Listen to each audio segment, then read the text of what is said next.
उत्तर प्रदेश के बेसिक शिक्षा विभाग के द्वारा जो प्राथमिक स्कूलों का मर्जर किया जा रहा था, जिसके खिलाफ 2 याचिकाएं हाईकोर्ट गई थीं, उन पर आज लखनऊ हाईकोर्ट की एकल पीठ का फैसला आ गया है। और एक बार हुआ फिर से वही है, सरकार बच्चों से लड़ रही थी और न्यायालय का फैसला सरकार के पक्ष में आया है।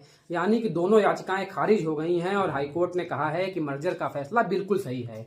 अब मैं इसके कानूनी और अदालती पेचों पर बात नहीं करूंगा, क्योंकि एक गरीब बच्चा जिससे उसका विद्यालय छीना जा रहा है, उसको आप आरटीई एक्ट और न्यू एजुकेशन पॉलिसी के तमाम कानूनी पेश कभी समझा नहीं पाएंगे और ना ये समझना उसका अधिकार है, क्योंकि सच्चाई यही है कि उससे उसका विद्यालय इन्हीं कानूनी पेचों को आधार बना करके छीन लिया जा रहा है। पर माननीय हाईकोर्ट ने अपने आदेश के अंतिम पैरा में लिखा है कि बेसिक शिक्षा अधिकारी ये सुनिश्चित करें कि कोई भी बच्चा शिक्षा के अधिकार से या शिक्षा से वंचित न रह जाए।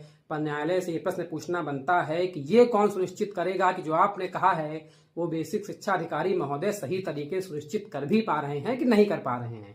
एक बात तो और है कि सुनिश्चित करने के इस चक्कर में एक गरीब से उसका स्कूल छीन लिया गया।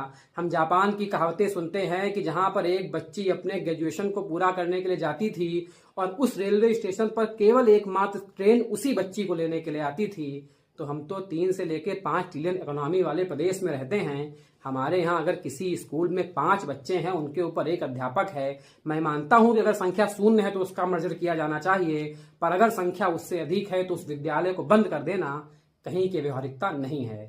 और आज जो लोग इस आदेश की सफलताएं बताने का प्रयास कर रहे हैं, गाजे बाजे ढोल नगाड़े के साथ स्वागत कर रहे हैं, उनके लिए केवल यही कहना चाहूंगा कि उसकी मौत पे मैं भी चुप था, मेरा नंबर अब आया, मेरी मौत पे तू भी चुप है, अगला नंबर आपका है। धन्यवाद। इस पूरे मुद्दे पर क्या है आपके विचार, हमें कमेंट करके बताएं। ये आदेश आपको कैसा लगा इसके बारे में भी बताएं। देखते हैं सत्य पथ। लाइक करिए, शेयर करिए और सब्सक्राइब जरूर करिए। धन्यवाद।